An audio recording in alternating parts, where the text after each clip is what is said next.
You're listening to the Archaeology Podcast Network.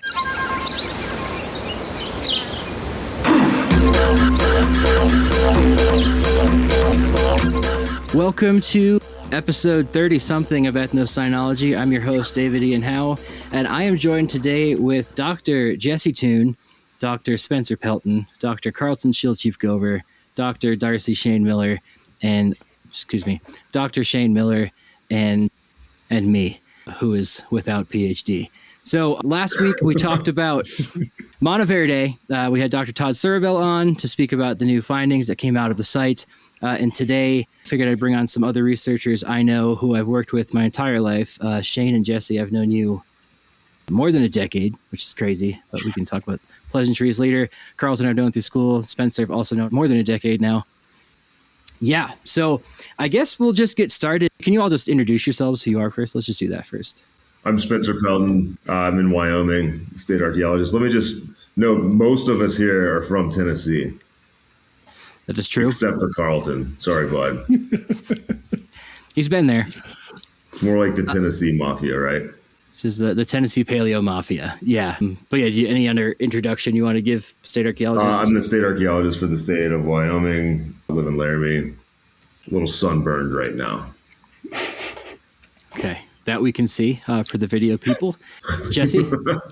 Jesse Toon. So I'm an associate professor of archaeology and the director for the Center of Archaeological Research at the University of Mississippi.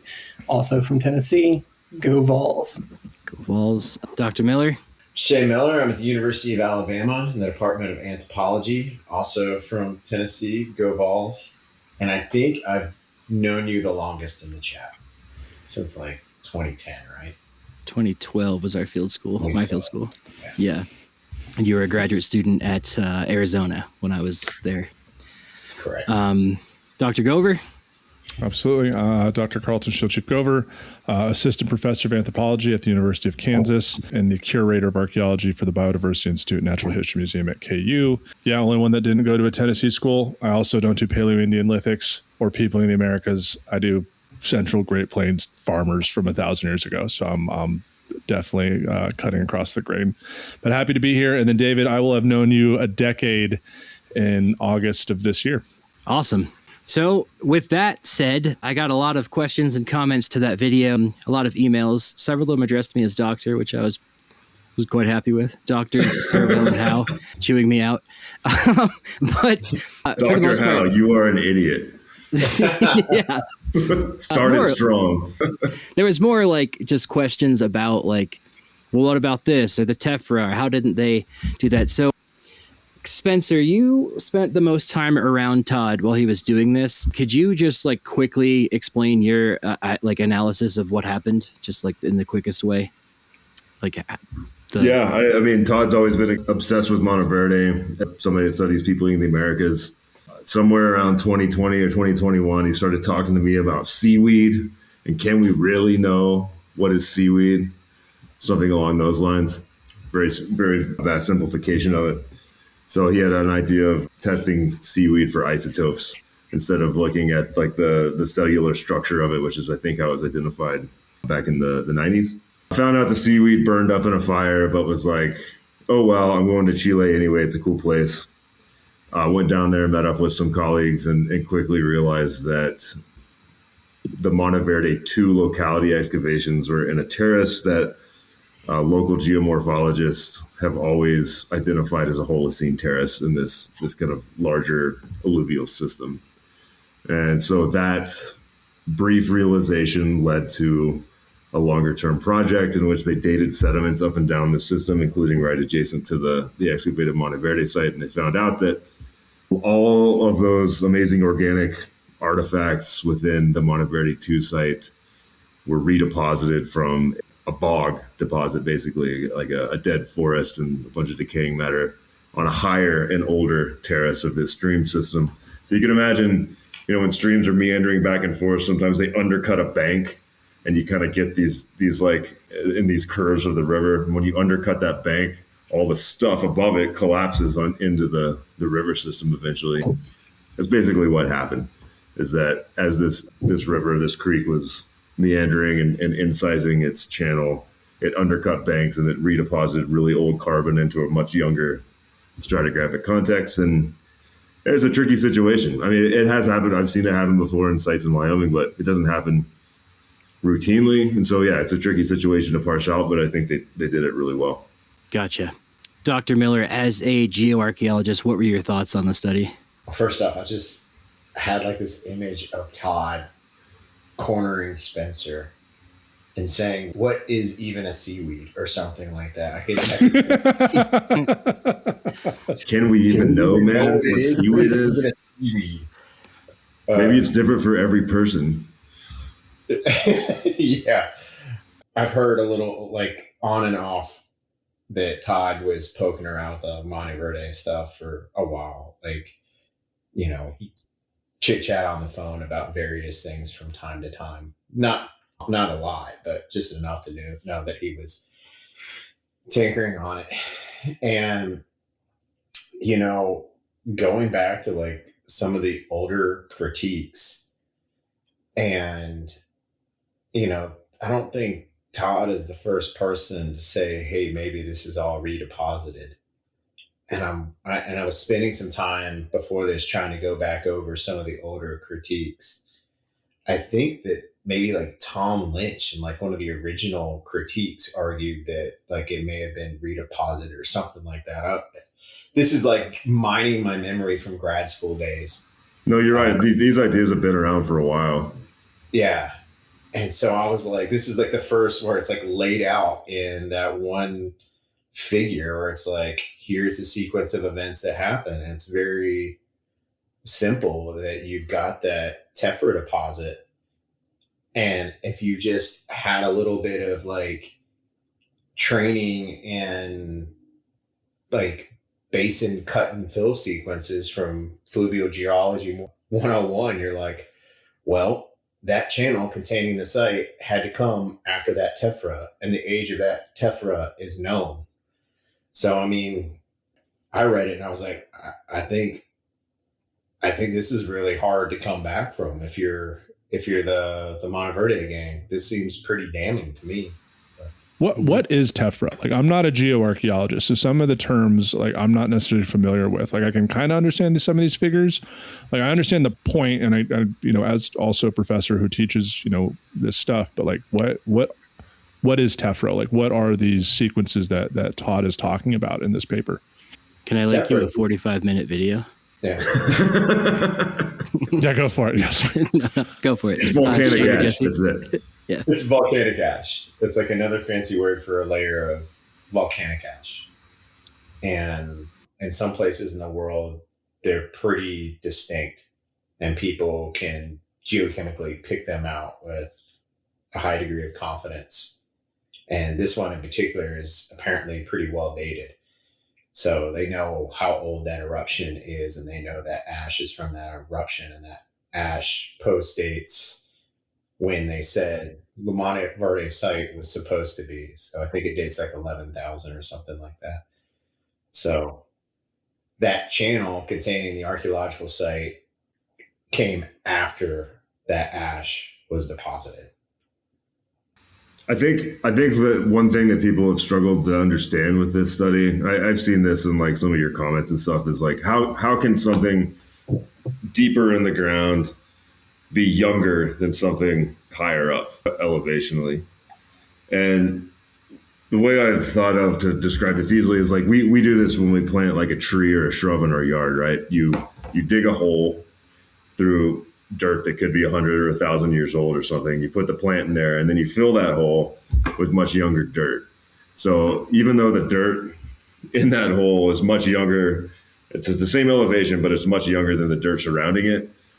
That's essentially how fluvial geomorphology works in a very simplified version. Is dirt is removed and younger dirt is replaced in the place where that older dirt used to be.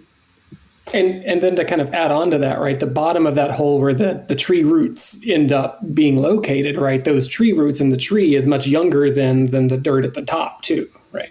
Right. So, Jesse, you went to Texas A&M, and I saw one of the critiques in the news from Meltzer and Waters was something to do with the GeoArc. Are you able to speak to that, what that critique was? I can't recall it myself at the moment. It's egregiously poor archaeological work or something like that. But what were they saying? So if I'm remembering kind of the sequence of critiques that were published in some of like the AAAS and live science things, right? There were some questions raised about why other kind of specialized analyses weren't conducted. Why wasn't cryptotephra identified? So like kind of microscopic, layers of tephra, individual volcanic ash grains and that kind of stuff. Why weren't some of the bones geochemically identified to match between different geologic deposits? I think there was something about the wood. Why wasn't the wood identified? There seemed to be a lot of these kind of subsequent or ancillary and very specialized analyses that we might see in geoarchaeology, right? I did some of that work myself when I was at Texas A&M, part of my dissertation with Mike Waters. We were working on another site in Tennessee, the Coates Hines Litchie site. We went back to a site that was presumably pre-Clovis in time and nature. And so we went back and did some of those analyses, and it came out to be unrelated to humans. Absolutely. But that's a different situation, I believe, than in this case at Monte Verde. I don't know that all of those kind of specialized analyses are necessarily required in this case, largely because of the tephra issue, in my opinion. Again, kind of going back to that, that's, pretty interesting that seems to really answer a lot of the geoarchaeological questions. Yeah.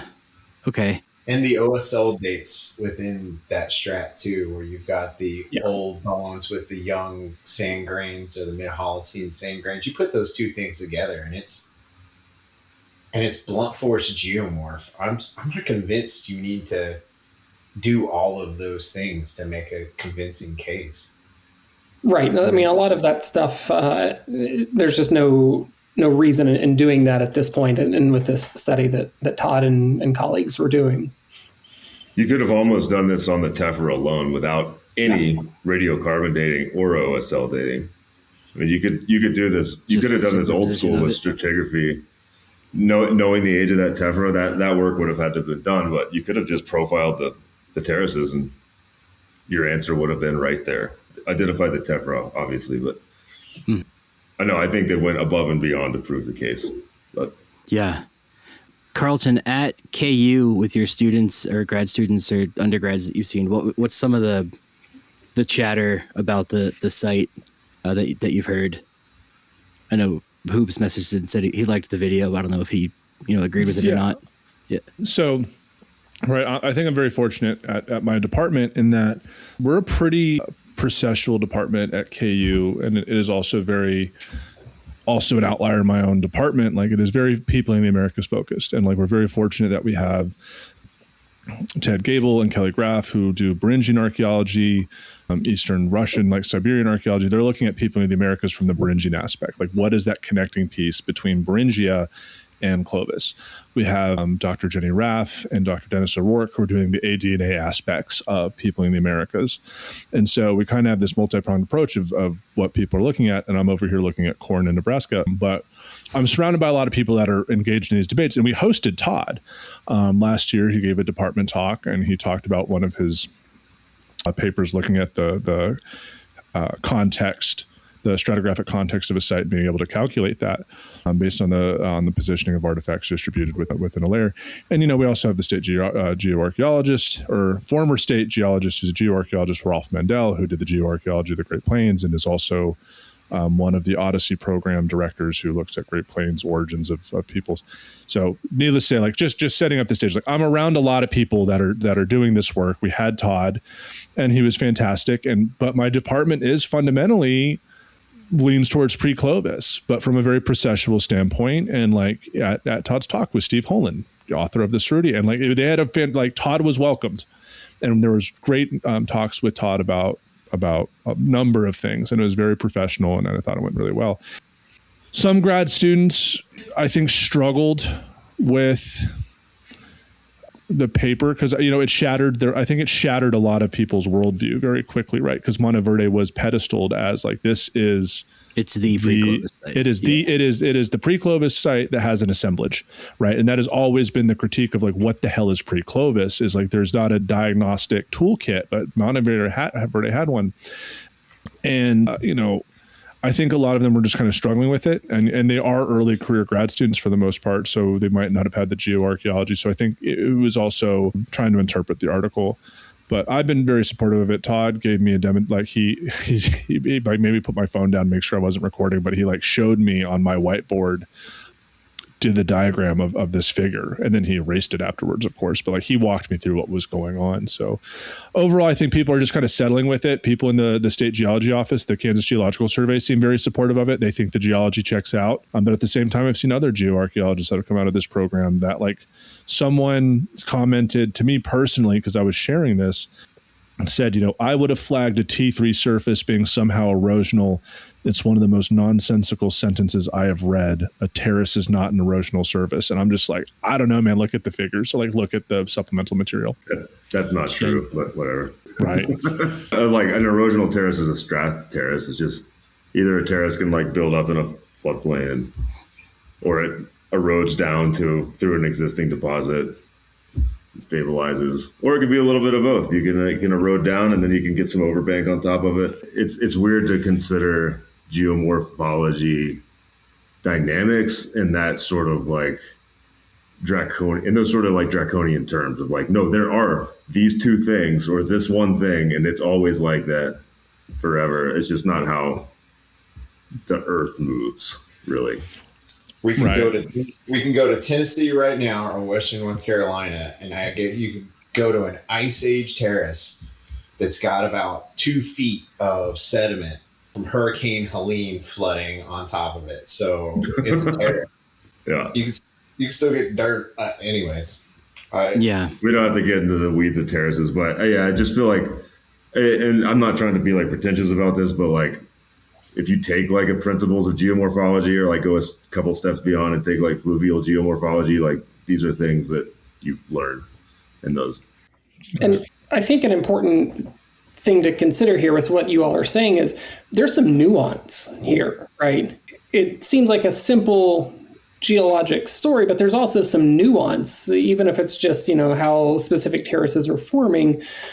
And that's important to keep in mind. And I think that nuance is what really comes out in the fact that Todd and colleagues went back down to take a look at this, right? A lot of the critique, either side, the critique of Dillahay or critique of Surovell and colleagues, right? It's lost unless you've actually been there to take a look at it, it seems like. Right. And I can say, working on the video with Todd, it was like, what I did was have him talk, obviously, then I added footage over top, and then I was like, what terrace do I put here? And then I had to like sit down with it because I wasn't there, so that made it very difficult to understand. I mean, I was looking at the manuscript that I had and trying to match it up myself, and even like me editing the video, I was like, this might be very difficult for a layman audience to figure out. And I've taken GeoArch with Todd. I've not been to Monte Verde. So I think that's a major hang up for people. And I also said to Todd too, like, it's such a complex smoking gun, like with the tephra and like how it deposits under, that like I think most people, if they see this, are just going to have to accept, I don't know what he's talking about, but he sounds like he knows what he's talking about with it, because the GeoArch is so confusing. But I feel like with the graphs that I animated and stuff and the ones in the paper, you can see that the tephra, isn't where it should be, like at Monte Verde, and it's all mixed context. And like the Pleistocene animals are washing down, and then people are saying, what about the tent stakes? How did they not know the artifacts at the time were also Holocene in era? Like all that, so questions like that. And then all that tangent aside, another good question I saw was, why didn't they date the tephra? Why didn't they notice the tephra in the 90s? Do you guys have an answer to that? Because I have my suspicions, but I don't know for sure. Yeah. I mean, from what I understand, right, this particular tephra, I forget the name of it, starts with the T, right? it's only really been recently identified throughout the kind of surrounding region and dated since the original work there at Monte Verde, right? There's some additional tephras maybe that were initially identified, but this particular one, kind of the big one in question right now, has come about since like 2011 or something like that. Okay, so it was later than the site that they did all that tephrochronology of the lake and the pollen cores and all that. Okay. I think, yeah, because it was 2002, I think, was the citation I remember putting on there for the pollen cores. I don't know. And like, not to go on a tangent, I've been like really disappointed with the echo chamber. Like some of the results of colleagues who are like vehemently against this paper, some of their logic has just been disappointing, right? Like, well, someone commented, well, I stopped listening to Todd when I found out he was a Clovis firster. I'm like, what the f-? Or another person said like, well, I wish someone who believed in pre-Clovis would have looked at this site again. I'm like, the science doesn't grow. I'm like, what are you talking? Why would a pre-Clovis person reevaluate a site they already think is legit? Like that doesn't make sense. Yeah. And so just kind of seeing some of these inherent biases that really still plague the field in a way is just like not contributing to the actual critique of the paper. And I think that's been for me most highlighting, seeing how nitpicky some people are getting or why they don't like Todd's paper, which has nothing to do with the science or geomorphology, but on these preconceived like battle draw lines and picking sides and like, well, he's a Clovis firster, so therefore what he says is of no value. And it's like, what? Yeah, that's not productive. And it's people have been really kind of mean, man. Like I talk to the press a lot, and I sure as hell filter myself better than some of the comments I saw in print. Like I don't know, man. That's gonna be in Science magazine forever. But whatever, it's your words. Do what you want with them. Quick to kind of add on to something that Carlton said a second ago. Like, I don't know that it necessarily depends on where you fall in this weird constructed dichotomy of Clovis first versus pre-Clovis, or maybe there's a lot of people in the middle that are totally fine with it. I don't know.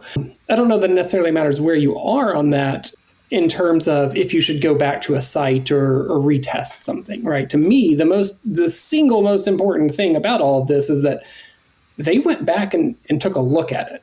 And we're not just arguing about it as we tend to do. Shane, what were you going to say? I was going to ask David, did you take peopling with Dave Anderson at Tennessee? I did. All right. Do you remember like the first lecture that Dave always does every semester whenever he used to teach class? Yes, it is about the history of science and the art of baloney detection, demon haunted worlds, the critical thinking class. Yeah. The critical Jesse and I have been texting a whole lot about that. And I have to say, like, one of the things I'm very thankful for is I took that class with Dave, and he was a big proponent of trying to cover the bases and just really think with like Carl Sagan's toolbox, so to speak. And, you know, Dave is pretty generous to both sides and is willing to hear both sides.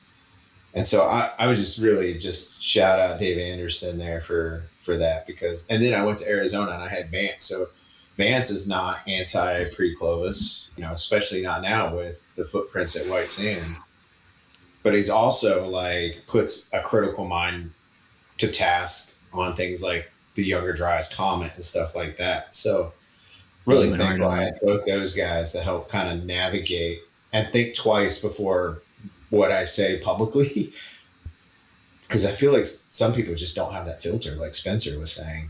Some of the stuff has been pretty rough. Yeah. I guess you went and got the book there.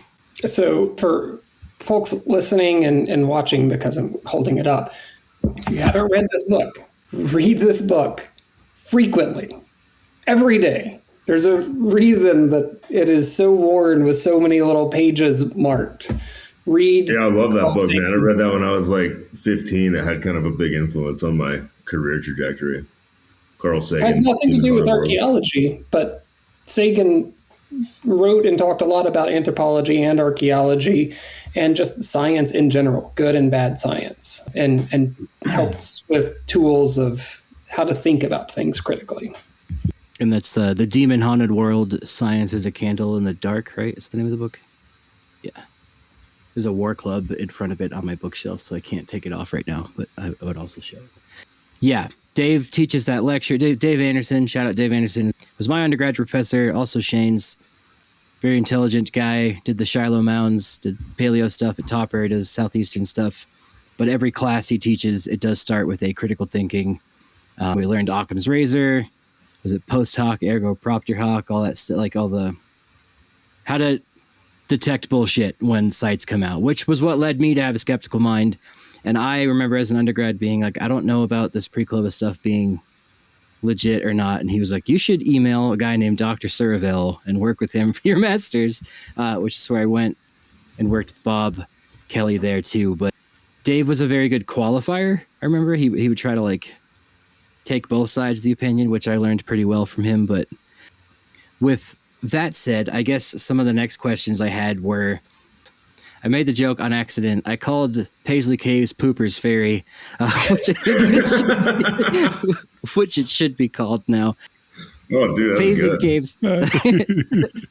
Paisley Caves is Copper Lights. Cooper's Ferry is I think a lot of people, most archaeologists agree that is pre-Clovis. And then Galt is the other outlier to me. But Monte Verde way down there is now out. So what does this paper do for the discipline? Now, obviously, it's up. Now I remember what I was going to say. When sites like Paisley Caves or Cooper's Ferry comes out, or White Sands, especially White Sands and Cerruti, I remember my gut instinct being like, well, that can't be true. That's, and my gut instinct was like, this researcher doesn't know what they're doing. So I understand where a lot of the critiques at Todd are coming from, because it's shattering your worldview and it goes against your opinions. So what do you guys think about these other Clovis or pre-Clovis sites now? Like what kind of, how should we reassess these? Well, I mean, like, and I want to start off just because like I don't know the content that the other three are, so I'm kind of like I'm really kind of teeing up you, Spencer, Jesse, and like Shane, like, because I'm an idiot of the group here. Like I've been to Meadowcroft. Like one of my the guy that got me into archaeology, Dr. David Clark, was a grad student of Adavasio at Pitt. And when I was doing community college in Northern Virginia, we went out to Meadowcroft, and like Meadowcroft is bonkers. Like you look at that site and it's just dilapidated wall. It's coal country. And also Adavasio has never published Meadowcroft, right? There's really nothing there yet because Adavasio is sitting on that data. So the fact that people talk about Meadowcroft is dumb because it's not published. Like there's nothing backing that other than Adavasio. White Sands is a whole other kettle of fish. Like we've talked about it on Ruins, one of my favorite episodes still. But like Paisley Caves and these other places, like I never liked Monte Verde. It just never made sense. It didn't fit. It's way too far south. But it was used as really, specifically the smoking gun for the Kelp Highway hypothesis. I don't think it disproves that, especially since a lot of those early sites, regardless of Clovis or pre-Clovis, are along the Pacific corridor. But I don't know. And like, and Galt, like, has anyone ever seen like an image of the Galt stratigraphy? And when you have, there's no stratigraphy. It's a clay wall, right? There's no strata. And how is it that this site, it also has pre-Clovis, but doesn't it also have like the earliest dates for Clovis and Folsom and almost every Paleo-Indian component? Or am I thinking of Deborah Freakin? Which one am I talking about right now? Topper is pretty mixed like that, but who? Yeah, I mean, my take on all this stuff is like, I can nitpick each one of those sites that you listed and call to attention issues that I would have concerns about. And for the record, like, I'm completely open for there being a pre-Clovis record, and I would love for there to be. I think that would be awesome because we'd have like another several thousand years of prehistory to research in North America that we haven't had. I just haven't really seen it pop up yet. So returning to the question, like each one of these sites, I can point to specific issues I'm concerned about, but I think ultimately what this paper at Monte Verde says to me is there's an infinite number of ways for the natural world to mess with the human record and make it confusing for us to interpret in an accurate manner. And until multiple people with different histories of research and different assumptions look at these sites with their own eyes and their own kind of pre-existing ideas about how the world works, we're never going to like come to a conclusion about any of them because it's all just very complicated. And so like Todd and his team found a pretty fundamental process that was occurring in Monte Verde that nobody had recognized before because the previous investigators went into it with their own ideas and they got entrenched in those ideas and they went with it. And then he goes in with a new set of eyes and kind of some new training and some new background, and they saw it in a completely different light. And I suspect that if other people went into these other sites we're talking about, White Sands, Cooper's Ferry, Galt, all these sites, they would probably come to some different conclusions. They dig the site differently, and they would date the site differently, and they come up with new ideas about how the site formed. And so I think that's the ultimate story for me, is that it really is of benefit to producing accurate knowledge to have multiple people from different backgrounds look at these sites. Yeah. So, not to be nitpicky, but the terminology I think is interesting and maybe interesting to other people, right? It's not that you're advocating for other research groups to go and look at a site, because that happened at Monte Verde, right, in 1997. They actually do work. Do actual original independent research, right? And there's some distinction there between looking at something, whether it's published data, whether it's curated artifacts or a prepared stratigraphic profile, versus actually going and doing that research and fieldwork yourself, unsupervised, as it were. Yeah. So I got like a funny text to follow up on that kind of, I got a text from one of my former students, Nate Shores, who's former military Mississippi boy, working CRM right now. And he sounds like Matthew McConaughey from Dazed and Confused. And so like I read his text with his voice, and he was like, "Hey man, let's go get some money together and go down there and dig that thing. Somebody else other than these people need to go down there and see what Monte Verde is about." And which is true, at this point, I'm like, there's two conflicting interpretations. I mean, it all, like, I hate to, like, how many times can you poke a hole down there and what can you come up with? But it feels like to resolve Monte Verde, somebody else is going to have to go down there and actually do independent work. And Toon and I were talking about, this is actually not that uncommon. It happens in other fields all the time. Well, in the Southeast, like we've picked on Toon because he's been back to several sites now and figured out that they weren't what they were originally sold to be. To the point that we've given him the nickname Darth Toon. And then, I go to like Hester in Mississippi and find out it's exactly how Sam Brooks sold it. Jesse Halligan went to Paige Latson and found, hey, it looks a lot like how Dunbar and those guys described it. And then they went in with a different group with a whole battery of new methods and basically reinforced the original story. So it's not that uncommon for independent teams to go and work on a site in some form or fashion. One of the biggest challenges of Blackwater Draw is to try to pull together all of the different research teams and the excavations that have happened at Blackwater Draw. Like, literally, you can't do it. Multiple people, including myself, have tried to make sense of that because so many different groups of people have gone in independently and worked at the Clovis type site at Blackwater Draw. And every time they find the same or a very similar story. I walked into Vance Haynes' office and he had graph paper laid out trying to reconstruct what the hell happened at Blackwater Draw. That man can't do it. It can't be done. That is a drawback of having too many cooks in the kitchen, though, right? Yeah, that is the downside, right? Like, somebody I saw someone commented, it was a less than kind comment, I'd say, but it was, I took it constructively. He said that he's worked in auditing his whole life, and what Surovell and co did was an audit. And they went down there, wanted to find a problem with the site, tested it, and found it. And he's like, that's not how you should do science. There's something to that extent. But in my opinion, like, that's what Todd's exactly calling for, is like, not that he went down there and audited their like bills like the IRS, but like, yes, if Todd's going in there with the idea of, I want to disprove pre-Clovis here, and finds the easiest way to do it, or the the scientific way to do it, that could be what he did, but it's not. He just did GeoArc and it happened to disprove the site. So like, I think maybe auditing is not the best word, but like we should have the Clovis Mafia audit Topper or audit Friedkin or something like that, or not audit be the right word. You know what I'm saying there? Honestly, who cares? Because the science is sound. Like, who gives a shit? Like, they can bitch and moan all they want. Like, always auditing, coming in with preconceived notions. Yeah, science is biased. Like, every archaeologist, no matter when they go to a site or look at a collection, there's an inherent bias there. We cannot remove that. That is a fundamental fact of our field. But Todd's science is sound. The GeoArc is sound, regardless of trying to disprove it. Like, he did. Yeah, I mean, others What's are the saying problem? it's not sound, but Right. from what I understand and seeing all the stuff on his desk, and he, like Charlie and Always Sunny with the board showing me everything he had, and I was like, all right, this is legit.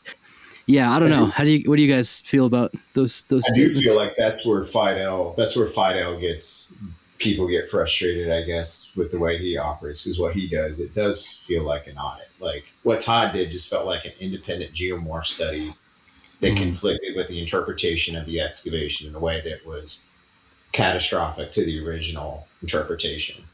I just reread Fidel's 99 critique of Monte Verde of the reports. That was an audit going line by line, pointing out all the inconsistencies with labeling and associations and everything. That's an audit.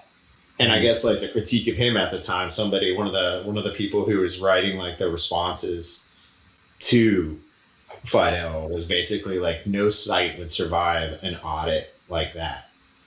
I kind of feel like that was disingenuous to Stu as he went through and pointed out, look, here's a whole lot of inconsistencies. He ended up being right about a lot of that stuff too. Yeah, and I don't know. I was curious about this. Can I ask Spencer a question? Can I ask? Yeah, please. So Stu gets a rap for being an auditor, right? But he's worked in the CRM field almost the entirety of his career, cranking out reports for a SHPO, right? To like get things through SHPO, right? Do you think a report like Monte Verde gets any more or less scrutiny than maybe like a big report for a CRM project where there's literally millions and maybe billions of dollars on the line if something's wrong, right? Like if there's some gross misinterpretation and somebody puts a pipeline through and hits a whole bunch of Native American burials and slows a Keystone pipeline down for a year, that could cost millions and billions, right? Like, isn't there, like, what do you think the level of scrutiny between? I mean, I'll speak in generalities about it. Like, I mean, I was on that stratigraphic integrity paper with Todd where we compiled a bunch of basically vertical artifact distributions from a bunch of sites in Alaska and North America and assessed like how intact they were, quote unquote, relative to their stratigraphic context. So the thing that struck me when we were going through that process was that it was a hell of a lot easier to compile those data from a CRM report that's 800 pages long that maybe 5 people in the world have read than it was from the most significant Paleo-Indian sites in North America. And we saw that as a real problem. Like, a lot of these earliest sites are kind of shrouded in mystery. It's really difficult to track down like very basic information about the sites. Where did artifacts come from? Like literally just a database. It's like artifact 1, northing easting elevation, artifact 2, northing easting elevation, so that you can create your own graphs. You can recreate the graphs and the data that they're presenting in their paper. That's never presented. It's impossible to track down, I know for a fact, for most of the pre-Clovis sites in the New World. That is just a lower standard of reporting accountability than the private sector has really had since the 80s, at least. Like, I can pull up any random CRM report in the PDF that's like 1,600 pages long. That was for a site that was excavated in 1988. And all those data will be there. And it's just kind of a shame, actually, like that academic archaeology has lower standards of reporting in that regard than the private sector does. I was texting with Toon and academic archaeology maybe gets the buzz and you think you're the center of the universe of all things archaeology, but what CRM I've done mostly in the Southwest, you realize how much like that archaeology was so much money on the line. Like no one's having hearings in Congress about Monte Verde. They are having they might be in Chile now. Yeah, they are having hearings in Congress about Section 106 because there are millions and billions of dollars in projects on the line. And so I don't know. I just feel like something like Monte Verde gets this lion's share of the view, but there are CRM, like the world that somebody like Stu Fidel was working like in writing reports for Louis Berger and other people, like the stakes are, it's not like he's like toiling away like in meaningless CRM land and daring the challenge. Like there's some skin in the game that's above and beyond a science article. Like it could be millions of dollars in lawsuits if something's done wrong. Mm-hmm. Maybe I'm blowing that out of proportion or whatever, but I always felt like that knock against Stu wasn't fair. I can tell you with a dozer breezing behind your neck when you're doing CRM, it's always stressful because you know if like you find something, these guys are going to hate you and possibly run you over. So I don't know if that helps. And if you don't find it, you destroy the past. Yeah, so it's kind of damned if you do, damned if you don't. Well, why I bring this up is it reminds me of when I was in grad school, and this is like a slight tangent. When I was in grad school, I worked on a survey project outside Superior, Arizona, doing a survey for mining pads in copper country. And then they said they were going to do drilling. I was like, how in the world are you guys going to drill up here? They're like, oh, we're gonna fly in the drilling pads by helicopter. And then they come to find out they were a small company, and this multi-billion-dollar mining industry. The reason why they're even testing there is one of the biggest copper mine finds of all time was in the next valley over. And that was the one that John McCain basically did the Oak Flats land swap to basically give this multinational corporation mining rights out from under, I think, the Apache. And so, like, we were the rounding error on the rounding error, the rounding error of a big giant machine. It made you feel like you're sitting in the ocean and you know there are big sharks underneath you. And if something screws up, that whole chain, and you're talking lots of money down the line that could be slowed up. And that's the world that Stu Fidel operates in. So I don't know. That's the defense of Stu in that sense. I need to get him on at some point so the audience can know more about who he is. Maybe we'll talk about the dog paper. A question of our last 10 minutes here, I'll shift towards, is I mentioned in the beginning of the video that I do disagree with Todd on things here and there. And my gut tells me that the Kelp Highway makes sense. Like, why wouldn't people be coming down with boats and whatnot? But Todd's answer to me, and this is like a debate in front of like the field school students, was like, what proof do you have? You know, just show me the evidence. Where is it? It's all underwater. What proof do you have? And I was like, well, I guess genetics. And he was like, well, I can't remember how that went. But to me, it's like, theoretically, that should be possible, but the overwhelming evidence does come through the ice-free corridor for me. What levels of evidence do you guys need to see for something like the Kelp Highway or something other than the ICF? And like with sites like Monte Verde, or let's say Galt or Metacroft or Paisley Cave or Pooper's Ferry, what would you like to see in future pre-Clovis sites? I think that's just one of the questions in the paper I wrote down. I mean, I would like to see pre-Clovis sites of the type that we see in Alaska, south of the ice sheets. That's it. It's really simple. Buried sites with a bunch of artifacts and features, obviously butchered faunal remains, solid radiocarbon dates. There's a lot of those sites in eastern Beringia in Alaska where you'd expect them to be. And there's none of them south of the ice sheets. That's it. It's not that much to ask, honestly. Like, there's all the pre-Clovis sites that have been proposed are just weird. They all have their own weird thing. They're not a normal hunter-gatherer campsite. And that's all I want to see. So that's Devil's advocate to that. if it's a founding population coming in on foot, my opinion would be that you would need to see stone tools and need to see evidence of them being here. But a lot of comments I've seen is if it's a small colonizing population that eventually turns into Clovis, wouldn't it make sense you don't see much stuff? It doesn't make sense that the archaeological record would be fundamentally different from everything that came before or after it. No. Mm-hmm. I don't know why there's no reason to believe that, in my opinion. That's exactly, my issue. I'm agnostic. I do not care one way or the other, Clovis first or pre-Clovis, right? I'm just in it for the love of the game.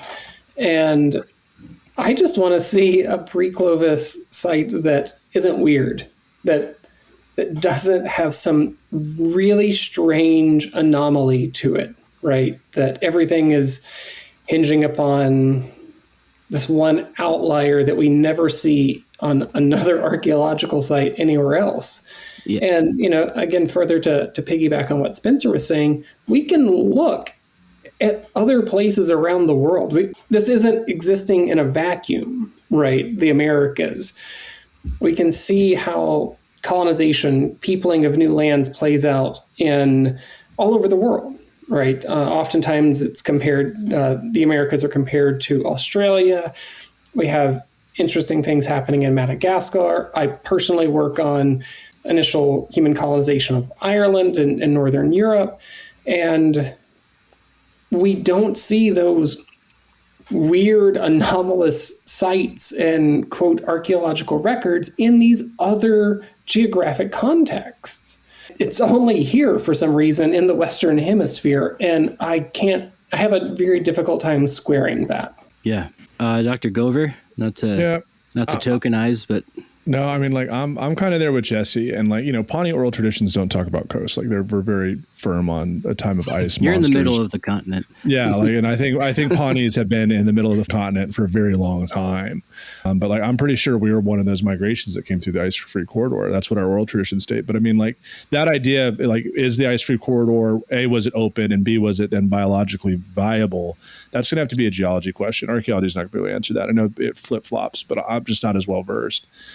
I mean, it's a fun debate. White sands still, is it sloths? Who knows? Dr. Miller's. I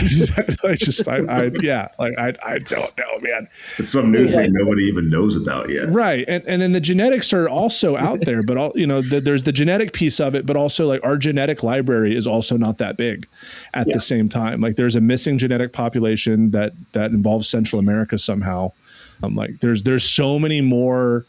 This puzzle that we have to deal with is so incomplete, right? The nature of archaeology, we're already dealing with a fragmented record. We don't have all the evidence. We'll never have all the evidence, whether it is rising coastlines or in the case of the plains, there's been so much geologic turnover here. Sites are buried.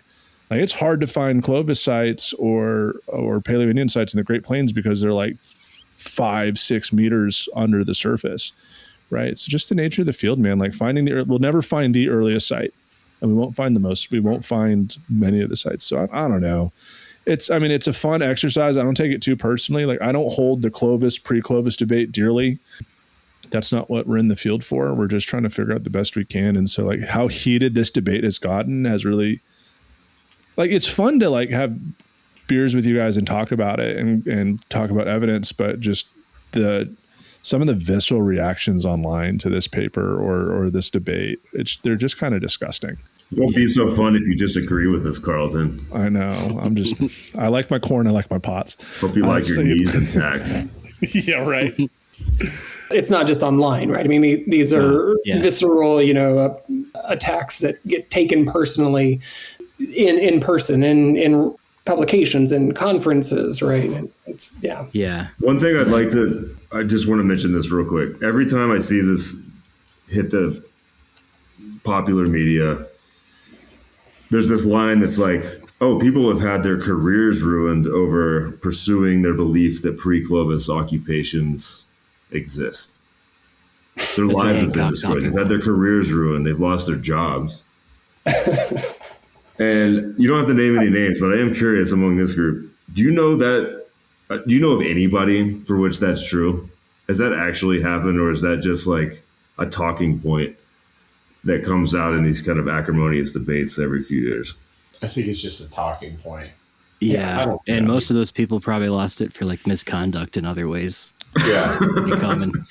I've never even heard a rumor of a specific name or a specific example about that, right? It's I haven't either. the Yeah. legend of the guy with the hook, going by the cars or something, I mean, my impression is it's a complete straw man that was kind of propped up as like kind of this woe is me. We've been persecuted for these beliefs forever. I just don't think that's true. Like, and it drives like an unnecessary wedge between these two camps, if you even want to call them that. It's like, no, we're not ruining. Nobody wants to ruin anybody's life over this. We're just doing science and trying to find the truth about this stuff. I mean, like the only debate surrounding this is like when the white nationalist group tries to uplift Solutrean to validify the genocide of Native American peoples. I think that's like the worst it gets. But beyond that, like the pre-Clovis debate, like I don't think anyone's life has been ruined over it. That's kind of ridiculous. But It'll ruin my life. In the good way. I got a Clovis first lower back tat. I'll have to get covered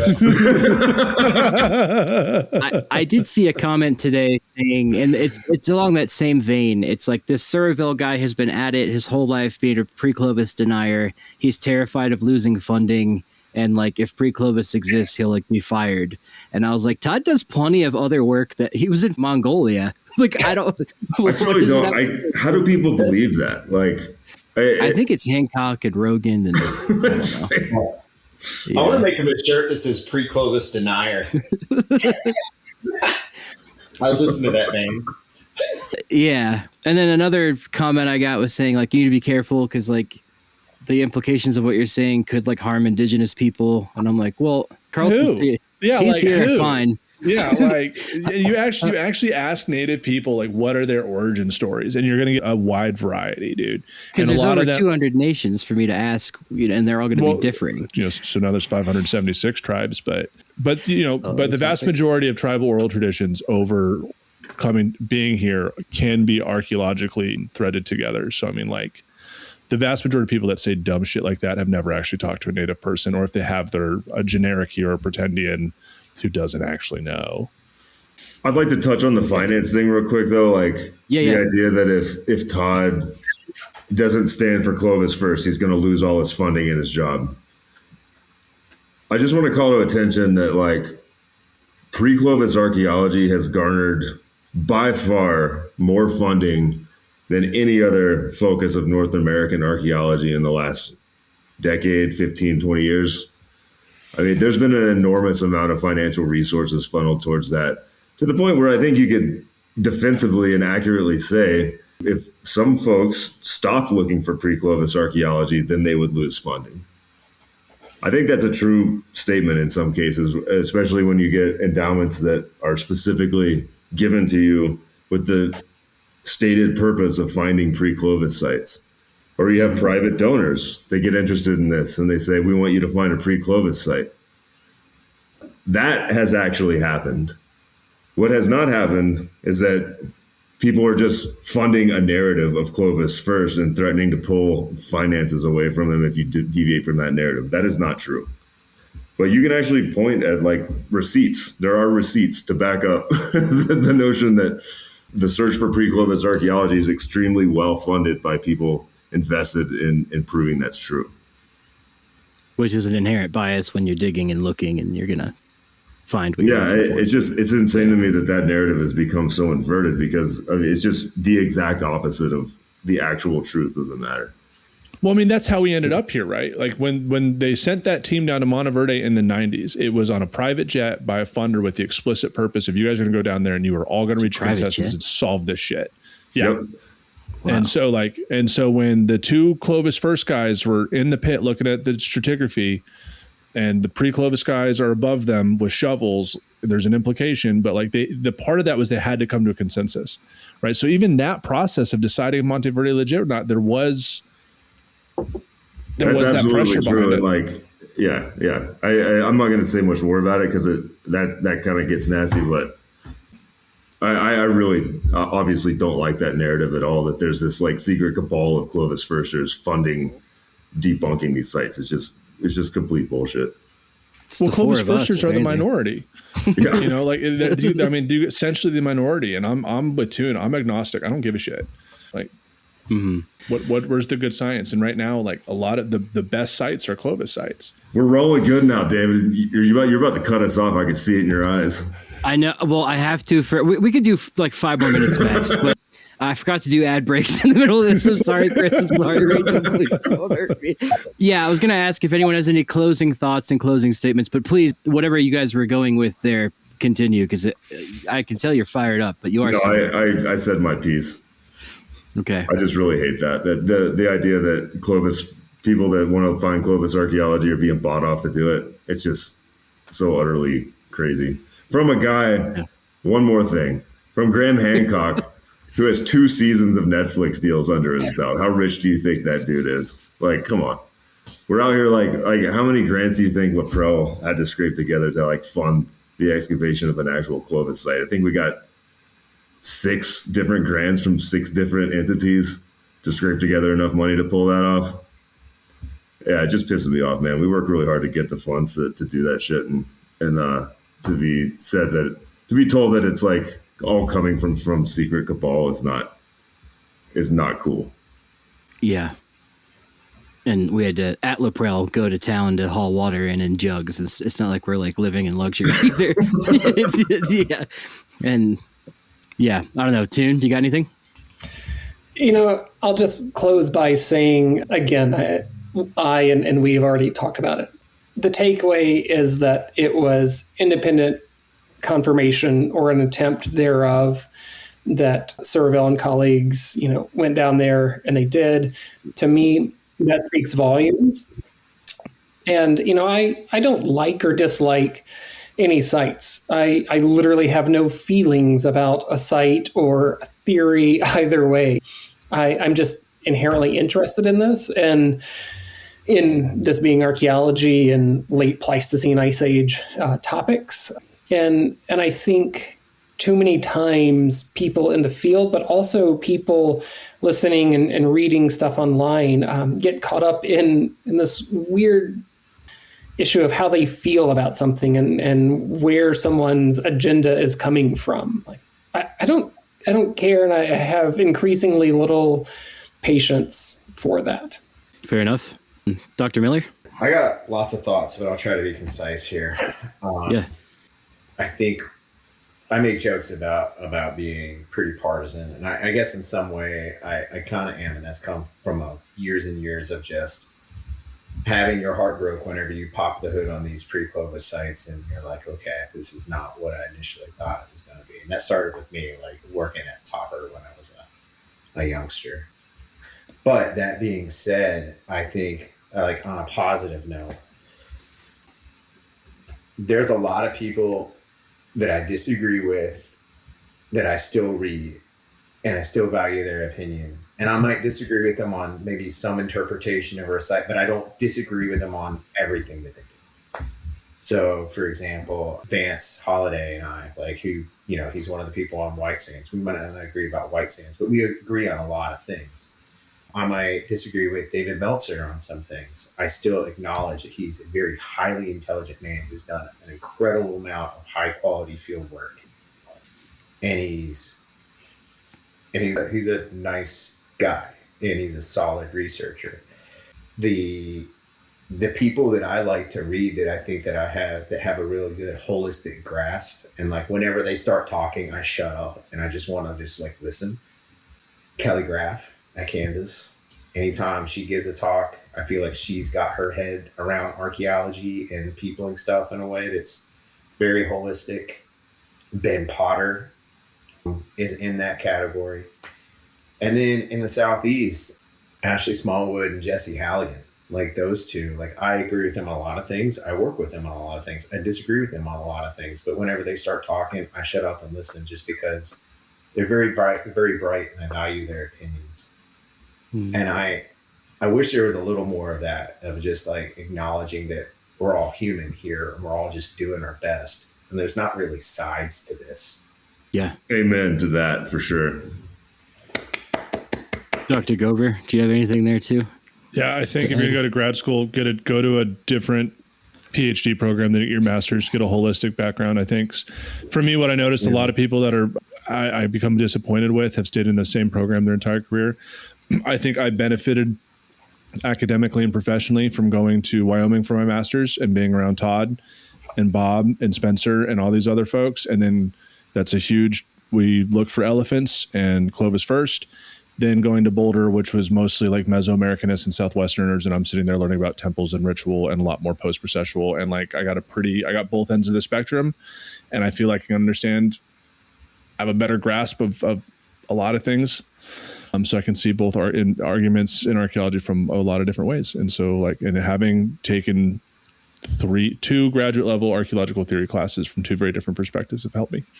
So I don't know, just expand your horizons. This is fun. I think this paper is awesome. Science published it. This isn't Nature.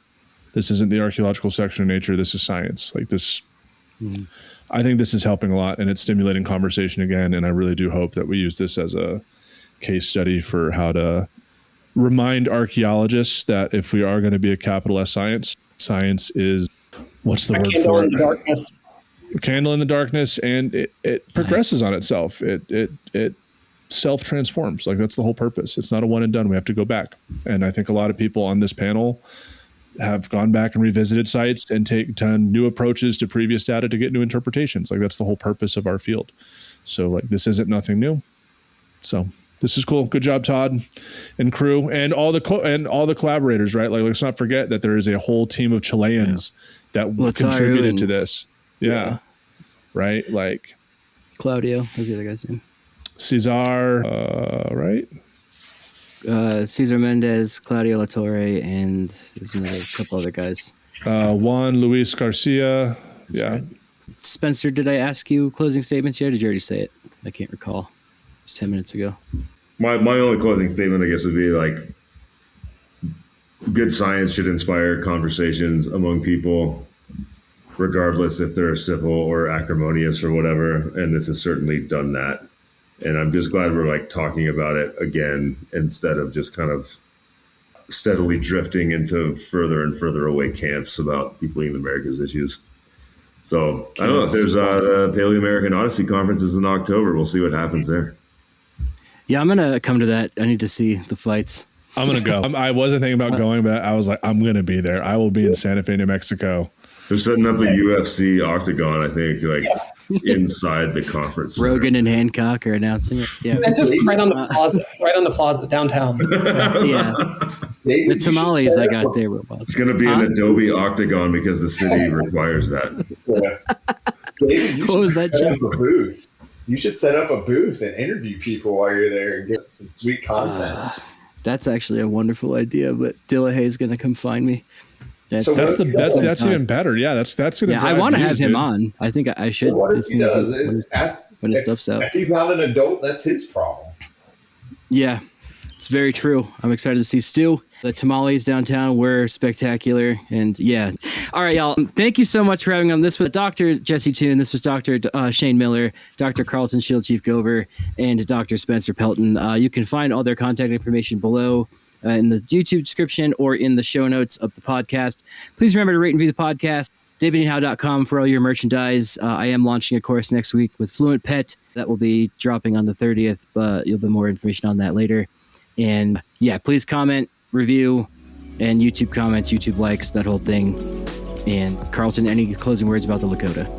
No, not this time. We are good. All right.